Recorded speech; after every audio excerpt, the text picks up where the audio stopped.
धुंध से घिरे भैरवपुर जंक्शन के बारे में आज भी लोग एक ही बात कहते हैं। आधी रात की आखिरी लोकल कभी अकेली नहीं चलती।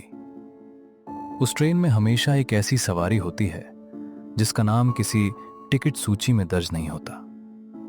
स्टेशन पर वर्षों से काम करने वाले कर्मचारी बदलते रहे, गार्ड रिटायर होते रहे, टिकट चेकर ट्रांसफर होते रहे, लेकिन एक कहानी कभी नहीं बदली। हर 7वें साल उसी तारीख की रात बंद पड़े प्लेटफॉर्म नंबर 7 के पास सफेद कपड़ों में बैठी एक रहस्यमयी औरत दिखाई देती थी। जिसने भी उसे देखा उसने या तो नौकरी छोड़ दी या फिर कुछ दिनों बाद बिना कोई कारण बताए हमेशा के लिए गायब हो गया। भैरवपुर एक छोटा सा शहर था जहां रात का अंधेरा शहर से ज्यादा लोगों के मन में उतरता था। जैसे ही घड़ी 11 बजाती, बाजारों की आखिरी दुकानें बंद हो जाती, गलियों में घूमते कुत्ते भी अचानक चुप हो जाते और पूरा शहर किसी अनजाने डर के सामने घुटने टेक देता।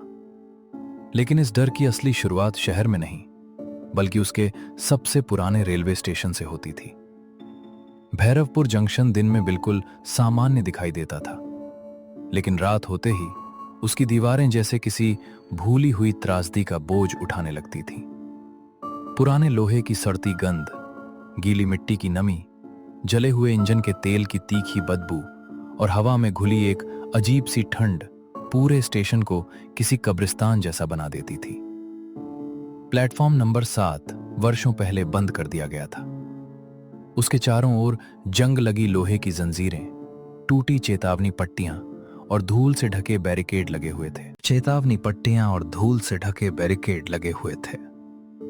फिर भी रात के सन्नाटे में वहां से कभी कभी कदमों की आवाज, किसी महिला के रोने की धीमी प्रतिध्वनि और लोहे पर घिसटती किसी भारी चीज की आवाज साफ सुनाई देती थी। स्टेशन पर काम करने वाले अधिकांश लोग उस दिशा में देखने से भी बचते थे। कोई उस प्लेटफॉर्म का नाम तक लेना पसंद नहीं करता था। ऐसा माना जाता था कि 7 साल पहले हुई एक भयानक घटना ने उस जगह को हमेशा के लिए अभिशप्त बना दिया था। आधिकारिक रिकॉर्ड में वो केवल एक दुर्घटना थी, लेकिन स्थानीय लोगों के लिए वो एक ऐसा अपराध था जिसे किसी ने दबा दिया था। और शायद उसी अधूरे सच ने वहां कुछ ऐसा छोड़ दिया था जो आज भी इंसानों का इंतजार करता था। इन्हीं सब कहानियों के बीच अर्जुन हर रात अपनी ड्यूटी पूरी करता था। वो रेलवे का टिकट चेकर था। उसके लिए आखिरी लोकल ट्रेन की जांच करना रोजमर्रा का काम था। वो बहादुर नहीं था, लेकिन अंधविश्वासी भी नहीं था। उसका मानना था कि हर डर के पीछे कोई ना कोई वजह होती है, चाहे लोग उसे भूत का नाम ही क्यों ना दे दें। फिर भी एक जगह ऐसी थी जहां उसके कदम अनजाने में धीमे पड़ जाते थे। Platform number 7। उस रात भी सब कुछ सामान्य लग रहा था। आसमान बादलों से पूरी तरह ढका हुआ था। दूर कहीं बिजली चमक रही थी, लेकिन बारिश अभी शुरू नहीं हुई थी। स्टेशन की पीली टिमटिमाती लाइटें बार बार बुझती और जलती थीं, जैसे उन्हें भी अंधेरे से डर लग रहा हो। हवा बिल्कुल स्थिर थी। फिर भी बंद प्लेटफॉर्म के पास लगी टूटी हुई चेतावनी पट्टी अपने आप हिल रही थी। उसकी धातु की धीमी खनखनाहट पूरे स्टेशन में ऐसी गूंज रही थी मानो कोई अदृश्य व्यक्ति उसे बार बार छू रहा हो। अर्जुन ने एक पल के लिए उस दिशा में देखा। जंग लगे बोर्ड पर धूल के बीच अब भी धुंधले अक्षरों में लिखा था, प्लेटफॉर्म 7 क्लोज्ड। उसे अचानक ऐसा महसूस हुआ जैसे उस बोर्ड के पीछे अंधेरे में कोई खड़ा उसे लगातार देख रहा हो। उसने तुरंत अपनी नजरें हटा ली। ड्यूटी खत्म करने की जल्दी में वो आगे बढ़ गया, लेकिन उसके भीतर एक अनजानी बेचैनी जन्म ले चुकी थी। ये वही बेचैनी थी जो अक्सर इंसान को किसी ऐसे खतरे से पहले महसूस होती है जिसे उसकी आंखें अभी देख नहीं सकती। स्टेशन लगभग खाली हो चुका था। कुछ थके हुए मजदूर बेंचों पर बैठे ऊँग रहे थे। एक बूढ़ा आदमी अपना बैग सीने से लगाकर चुपचाप बैठा था। दूर चाय की छोटी सी दुकान से उठती भाप अंधेरे में घुल रही थी। लेकिन उस रात एक अजीब बात थी। हर व्यक्ति सामान्य दिखाई दे रहा था, सिवाय उनकी आंखों के। हर कोई बार बार एक ही दिशा में देख रहा था, प्लेटफॉर्म नंबर 7। और जैसे ही कोई उस दिशा में देखता, अगले ही पल घबराकर तुरंत दूसरी ओर देखने लगता। किसी ने कुछ नहीं कहा, लेकिन पूरे स्टेशन का सन्नाटा किसी चीख से भी ज्यादा भयावह था। आधी रात की आखिरी लोकल स्टेशन पर धीरे धीरे आकर रुकी। उसके पुराने पहियों की चरमराहट सुनकर ऐसा लगा जैसे ट्रेन कई वर्षों की थकान अपने साथ घसीट कर लाई हो। इंजन से निकलती धुएं की काली लकीर कुछ क्षण हवा में ठहरी रही और फिर अंधेरे में गायब हो गई। ट्रेन की खिड़कियों से निकलती पीली रोशनी स्थिर नहीं थी, वो बार बार कांप रही थी, जैसे हर डिब्बे के भीतर कोई अदृश्य साया घूम रहा हो। अर्जुन ने अपनी नियमित जांच शुरू की। पहले डिब्बे में सब कुछ सामान्य था। दूसरे डिब्बे में कुछ यात्री गहरी नींद में थे। तीसरे डिब्बे में बैठे एक बुजुर्ग के हाथ में टिकट अब भी कसकर दबा हुआ था। सब कुछ वैसा ही था जैसा हर रात होता था। लेकिन जैसे जैसे वो ट्रेन के पिछले हिस्से की ओर बढ़ने लगा, वातावरण बदलने लगा। हवा अचानक ठंडी हो गई, इतनी ठंडी कि उसकी सांसों से हल्का धुआं निकलने लगा। ट्रेन के भीतर लगी ट्यूबलाइटें बिना किसी कारण लगातार झिलमिलाने लगी। दीवारों पर पड़ती उसकी परछाई हर झटके के साथ बदलने लगी। एक पल को उसे लगा कि उसकी परछाई अकेली नहीं है, जैसे उसके पीछे किसी और की आकृति भी चल रही हो। उसने तुरंत पीछे मुड़कर देखा। गलियारा पूरी तरह खाली था, सिर्फ ट्रेन की लगातार चलती आवाज और कहीं बहुत दूर से आती किसी धीमी फुसफुसाहट जैसी ध्वनि। उसने खुद को समझाया कि ये हवा होगी, लेकिन अगले ही पल उसे महसूस हुआ कि ट्रेन के बाकी डिब्बों की तुलना में यह हिस्सा असामान्य रूप से ठंडा था। अब वो ट्रेन के सबसे पुराने डिब्बे के सामने खड़ा था। उस डिब्बे का नंबर आधा उखड़ा हुआ था। धूल इतनी जमी हुई थी मानो वर्षों से किसी ने उसे छुआ तक ना हो। अजीब बात यह थी कि उस डिब्बे का रिकॉर्ड ट्रेन की आधिकारिक सूची में मौजूद ही नहीं था। फिर भी उसके भीतर रोशनी जल रही थी। अर्जुन के हाथ अनायास रजिस्टर पर कस गए। कुछ क्षण तक वो दरवाजे के सामने खड़ा रहा। पूरा डिब्बा बिल्कुल शांत था, इतना शांत कि अपनी धड़कनों की आवाज भी साफ सुनाई देने लगी। धीरे धीरे उसने दरवाजे को धक्का दिया। पुराना लोहे का दरवाजा एक लंबी कराहती हुई आवाज के साथ खुला। ठंडी हवा का एक तेज झोंका उसके चेहरे से टकराया। वो ठंड सामान्य नहीं थी, उसमें नमी नहीं थी। उसमें किसी पुराने तहखाने, जली हुई लकड़ी और कई दिनों पुराने खून जैसी हल्की सड़ी हुई गंध मिली हुई थी। पूरा डिब्बा खाली था, सिर्फ बीच की लंबी सीट पर कोई बैठा था।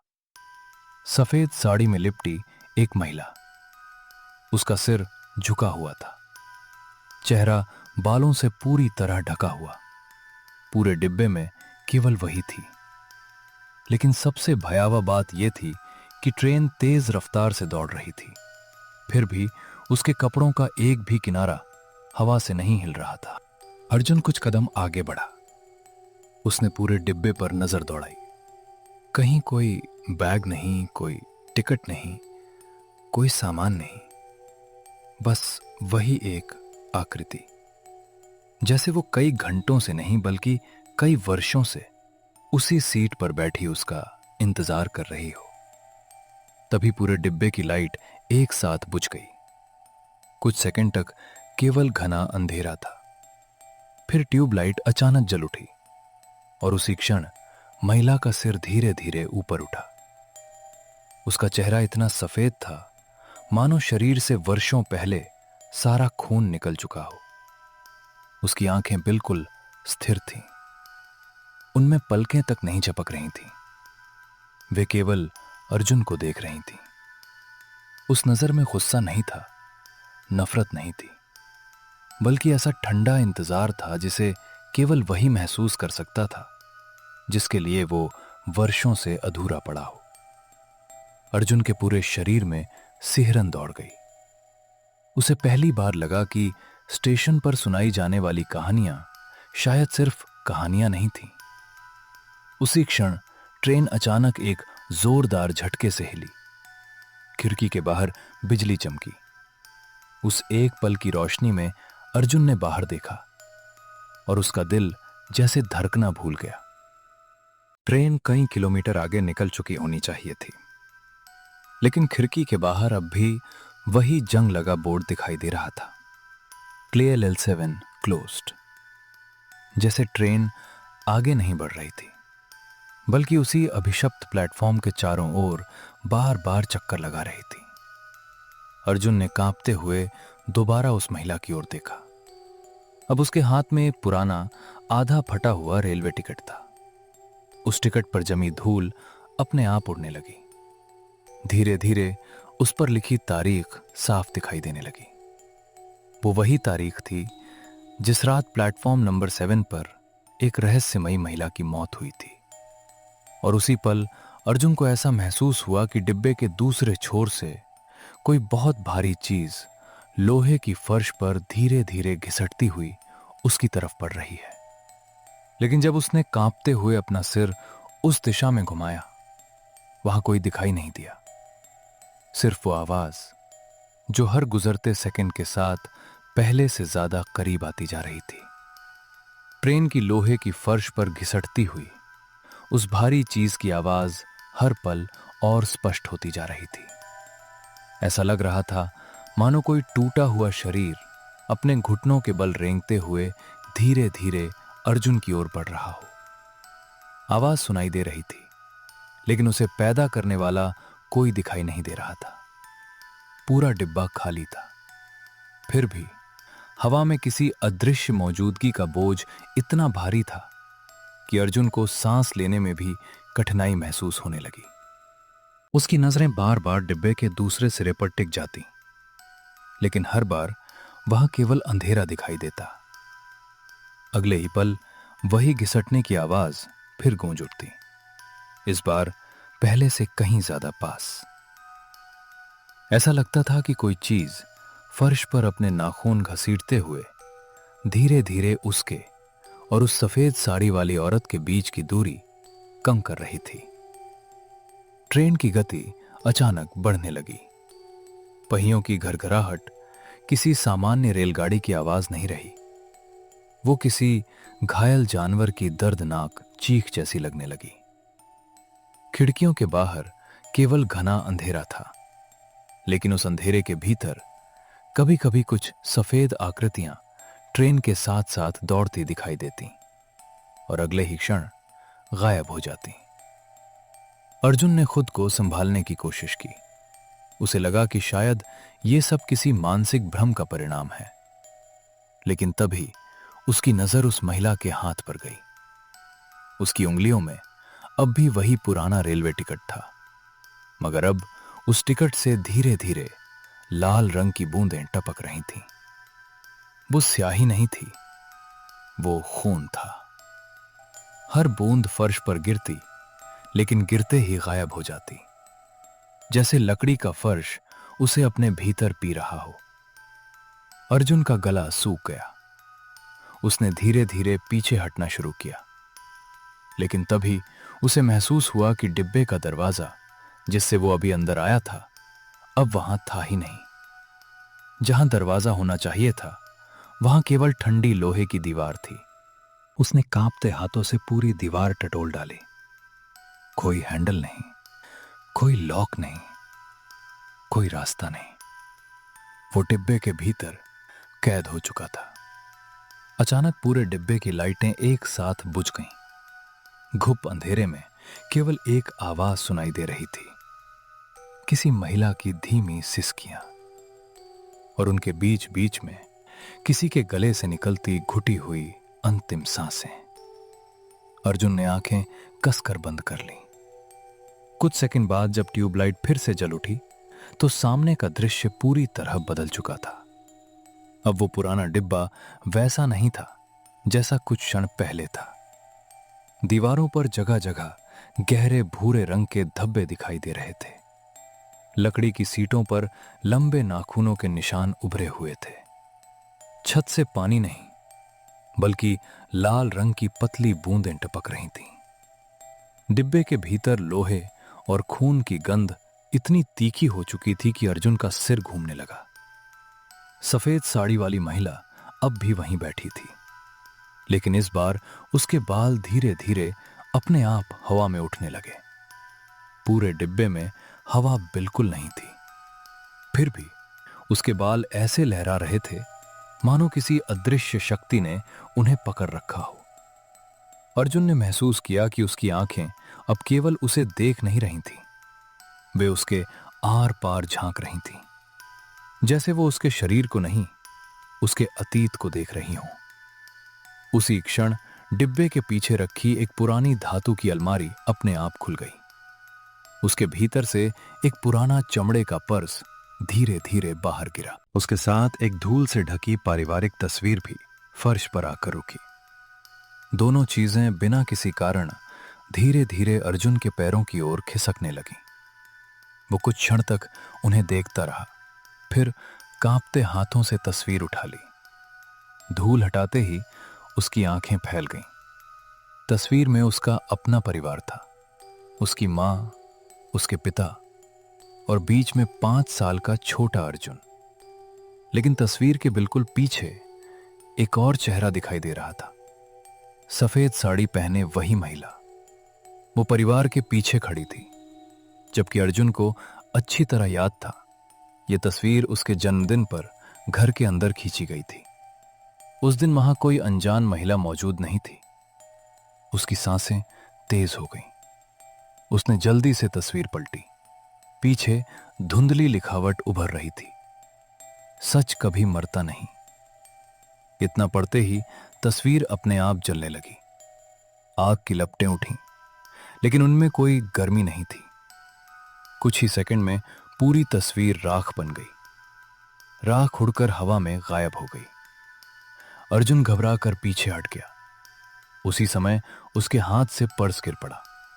पर्स खुलते ही उसके भीतर से कई पुराने कागज पूरे डिब्बे में बिखर गए। उनमें रेलवे की पुरानी रिपोर्टें थीं, कुछ अधजले दस्तावेज और एक छोटी सी डायरी। डायरी का पहला पन्ना अपने आप खुला। उस पर केवल एक वाक्य लिखा था, यह दुर्घटना नहीं थी। अगला पन्ना अपने आप पलट गया। उस पर सूखे हुए खून के धब्बे थे। फिर एक और पन्ना खुला। इस बार वहां एक सरकारी रिपोर्ट की कॉपी थी। ऊपर मोटे अक्षरों में लिखा था, प्लेटफॉर्म 7 इंसिडेंट। अर्जुन ने कांपते हाथों से पढ़ना शुरू किया। जैसे जैसे उसकी नजर नीचे जाती गई, उसके चेहरे का रंग उड़ता गया। रिपोर्ट में लिखा था कि 7 साल पहले एक महिला की मृत्यु चलती ट्रेन से गिरने के कारण हुई थी। लेकिन उसी रिपोर्ट के नीचे किसी ने लाल स्याही से कुछ पंक्तियां लिख छोड़ी थीं। वे आधिकारिक रिकॉर्ड का हिस्सा नहीं थीं।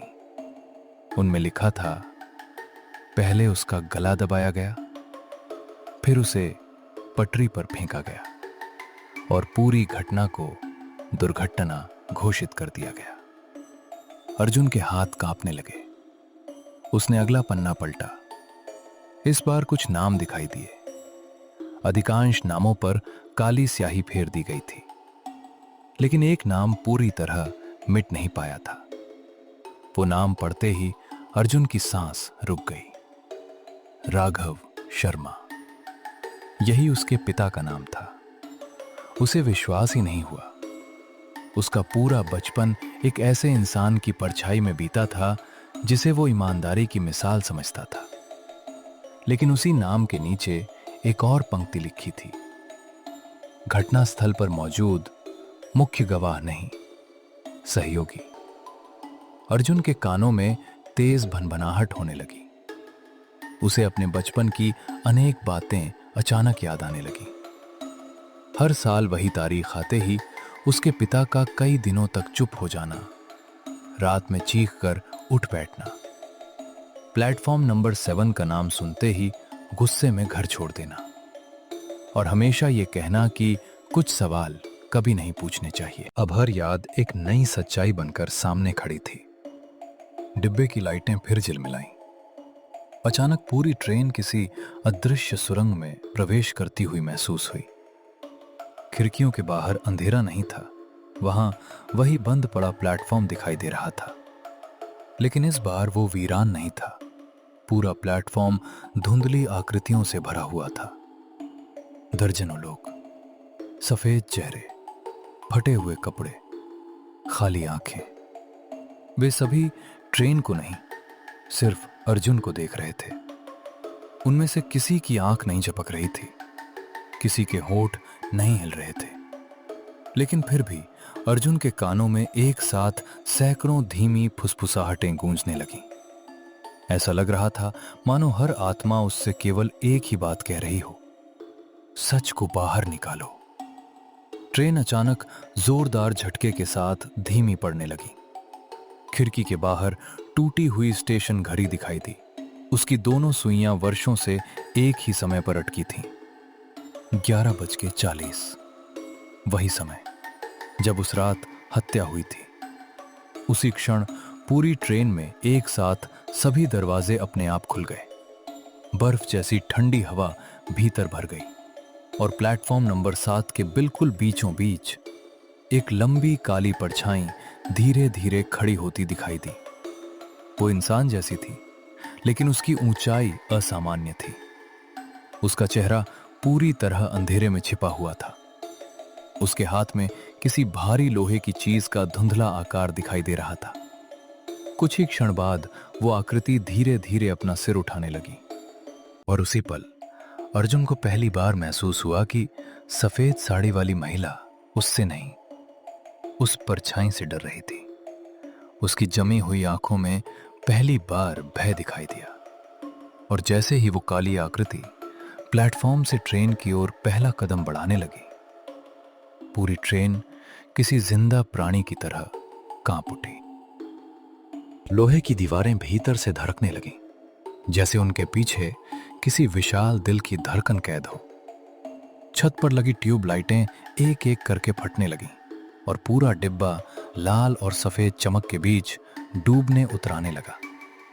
हर झटके के साथ ऐसा महसूस हो रहा था मानो ट्रेन पटरियों पर नहीं, बल्कि किसी अनदेखी खाई के ऊपर दौड़ रही हो। अर्जुन खिड़की से बाहर देखता रह गया। प्लेटफॉर्म नंबर 7 अब वैसा नहीं था जैसा सरकारी रिकॉर्ड में दिखाया गया था। टूटी हुई बेंचों, जंग लगे खंभों और धूल भरी टिकट खिड़की की जगह अब पूरा प्लेटफॉर्म किसी अधूरी मौत की चीखों से भरा हुआ था। हवा में राख उड़ रही थी। दूर दूर तक फैली धुंध के भीतर सैकड़ों धुंधली आकृतियां स्थिर खड़ी थीं। उनके चेहरे पहचान से परे थे, लेकिन उनकी आंखें एक ही दिशा में टिकी थीं, उस काली परछाई पर जो हर कदम के साथ और स्पष्ट होती जा रही थी। वो कोई साधारण आत्मा नहीं थी। उसके चारों ओर अंधेरा स्थिर नहीं था।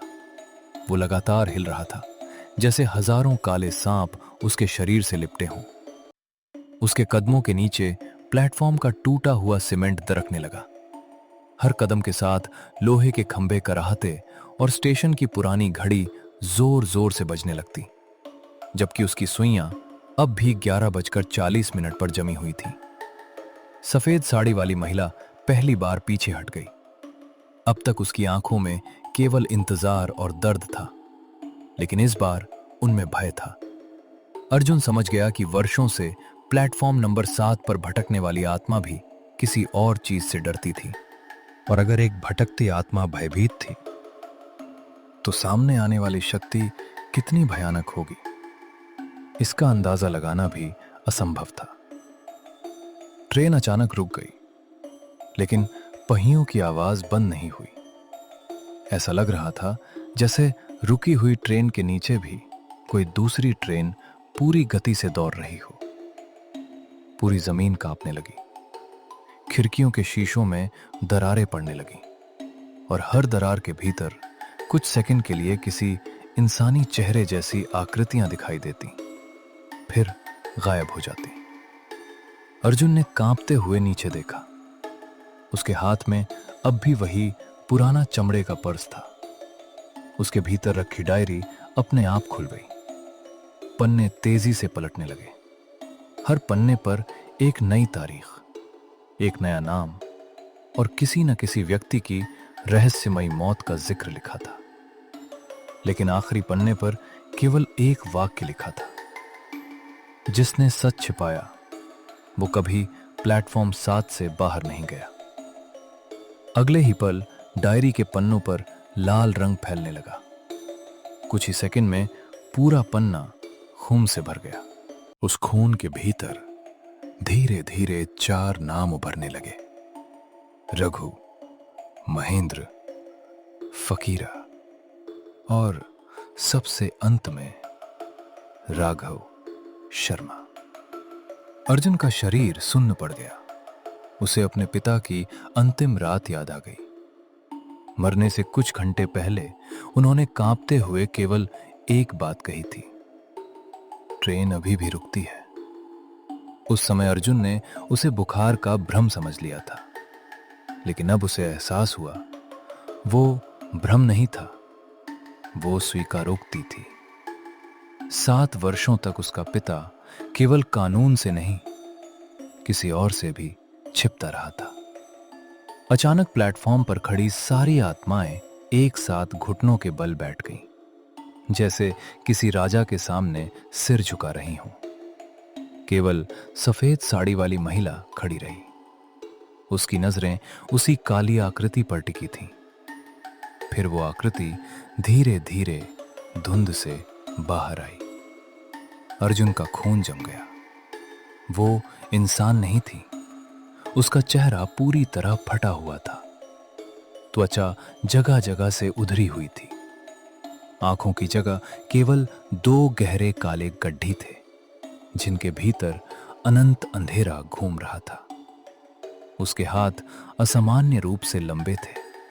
उंगलियों के सिरों पर लोहे जैसे काले नाखून थे, जो जमीन को छूते ही चिंगारियां निकाल रहे थे। लेकिन सबसे भयावह बात उसका चेहरा नहीं था। उसके गले में दर्जनों पुराने रेलवे टिकट लटके हुए थे। हर टिकट पर किसी न किसी व्यक्ति का नाम लिखा था। कुछ नाम धुंधले हो चुके थे, कुछ अब भी साफ दिखाई दे रहे थे। और सबसे नीचे लटका हुआ आखिरी टिकट बिल्कुल नया था। उस पर धीरे धीरे एक नाम उभरने लगा, अर्जुन। उसका दिल जैसे रुक गया। उसने टिकट से नजर हटाने की कोशिश की, लेकिन उसकी आंखें वहीं जमी रह गईं। उसी क्षण पूरी ट्रेन के भीतर किसी बच्चे के रोने की आवाज गूंज उठी। फिर दूसरी, फिर तीसरी। कुछ ही सेकंड में ऐसा लगने लगा जैसे दर्जनों बच्चे अलग अलग डिब्बों में बैठकर एक साथ रो रहे हों। उनकी आवाजों में दर्द नहीं, बल्कि चेतावनी थी। डिब्बों के दरवाजे अपने आप खुलने और बंद होने लगे। लोहे की जोरदार टकराहट पूरे स्टेशन में गूंजने लगी।